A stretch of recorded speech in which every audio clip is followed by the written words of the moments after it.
You're watching The Missions Project on FS. So, Michael Calhoun, you are the Director of Strategic Communications for the National Day of Prayer. Tell us briefly, what is your job day to day? Well, basically, I oversee the communications for the ministry.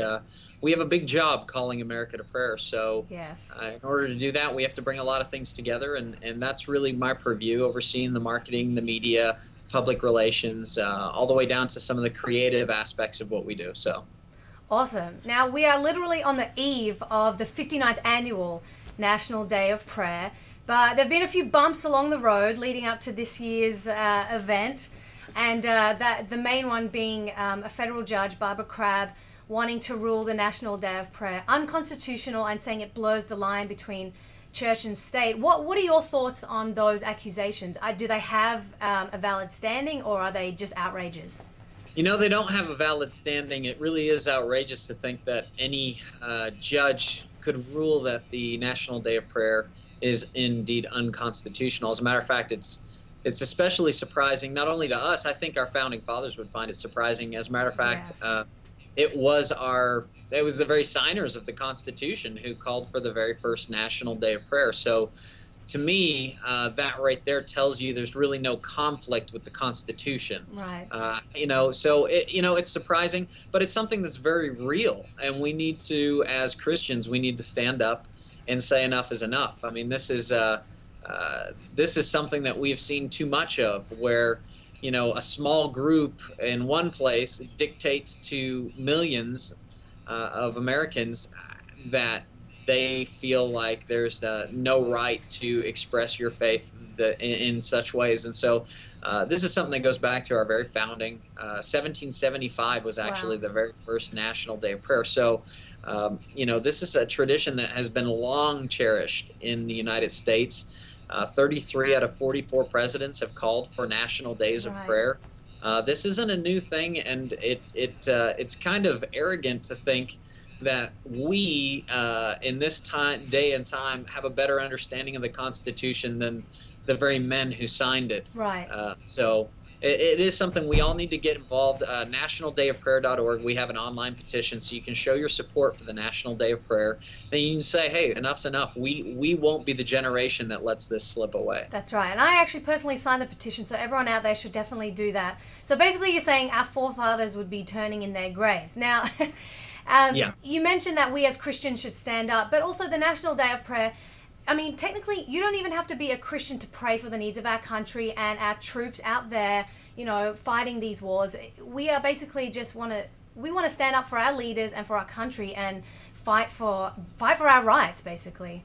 Yeah, well, and you're exactly right. I mean, of course, the National Day of Prayer itself is for all Americans. I mean, the language of the statute, the law itself, is saying that basically says that the president signs a proclamation each year on the first Thursday of May, declaring it a National Day of Prayer, so that all Americans, basically regardless of their religious beliefs, that all Americans have an opportunity to set aside time to pray or meditate. The language even says meditate. So it is open to all Americans. And yes. Of course, now I represent the Judeo-Christian expression of the National Day of Prayer. Our task force, of course, is in line with that belief system, but it is something that's for all Americans. So, there's nothing unconstitutional about it. It does not in any way violate the First Amendment. And so we need to make sure that we fight this fight all the way through, even if it takes us all the way to the Supreme Court. We need to make sure that this day is preserved for our children and our children's children. Absolutely. I couldn't have put it better myself. Now, Shirley Dobson, who's the chairman of this organization, and also Reverend Franklin Graham, they've come under a bit of fire during this time. Just briefly, tell me how you've seen their reaction and what's been the vibe in Washington, D.C., for these people. Well, I think what we're seeing is a lot of support right now, because Awesome. Everybody understands that, our country's at a time where we really need prayer. I mean, in looking at our situation currently, I mean, we're fighting 2 wars. Unemployment is at a 70-year high. Congressional ratings are lower than they've been in quite some time. I mean, there's natural disasters around the world. look, there is nobody who really stops and takes a look at it and says, you know what, we don't need prayer. No point to that. I mean, really, I think everybody understands that we do need to call on the Almighty. We need His wisdom. We need His guidance. I can't think of a time in recent memory where it has been more imperative for us as a nation and the critical challenges that we face moving forward. So, you know, we're seeing a lot of support even here on Capitol Hill, and we're looking forward to this Thursday, May 6th, being one of the best turnouts that we've ever seen for the National Day of Prayer. I mean, there will be tens of thousands of prayer gatherings across the United States, coast to coast. And so get involved. You can visit our website, nationaldayofprayer.org. You can find events and prayer gatherings and observances going on in your community. Or if you're hosting one, you can post it there so that other people can find it. We really need millions of Americans to turn out and show, to actually demonstrate just how important this is and how cherished this is, and that we're not going to let go without a fight. Absolutely. And just quickly, you know, looking at you, you're such a young guy and you're there right in the middle of it in Washington, D.C., taking a stand. How would you encourage other young people, you know, seniors at high school, people in college, how would you encourage them to get involved and, you know, spread the word as well? Because it's not just for the older generations. Yeah, you're exactly right. As a matter of fact, this fight right now is for our generation. It's for the younger generations. It's so that when we have children, that we have this cherished tradition to pass on to them. And so I do encourage all young people to get together and stand up and say, hey, you know, this is ours too. This belongs to all Americans, and we're not going to let it go easily. The first thing you can do is to obviously jump on our website. You know, we really have built our website to be a wonderful tool and resource, not only on the National Day of Prayer, but throughout the year, as a wonderful way to build and deepen your walk with the Lord, and to deepen and strengthen your prayer life. Absolutely. And so visit the website, definitely. Sign the petition, first thing. Always, you know, you need everyone to sign the petition. Tell your friends, text your friends. Join us on Facebook. And Twitter as well. Facebook, Twitter, follow us, Facebook and Twitter.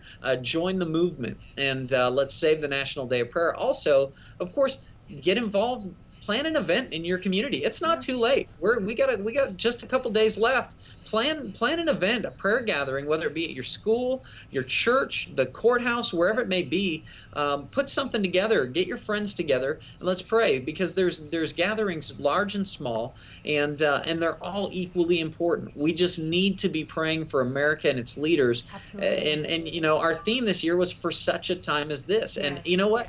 I can't think of a more fitting theme than what we had this year, because you know what, it is needed for such a time as this. Young people, we need you involved. I mean, I'm excited about what the Lord, the challenge that He has laid before us on our watch. And so let's not let them down. Let's not be the generation that, after 200 years of this cherished tradition, let's not be the generation that lets it slip away. Absolutely. And for such a time as this is just such a key phrase. And I just want to end on one more snippet from the Bible. You know, it says in Matthew, "But blessed are those who persecute you because of me and falsely accuse you."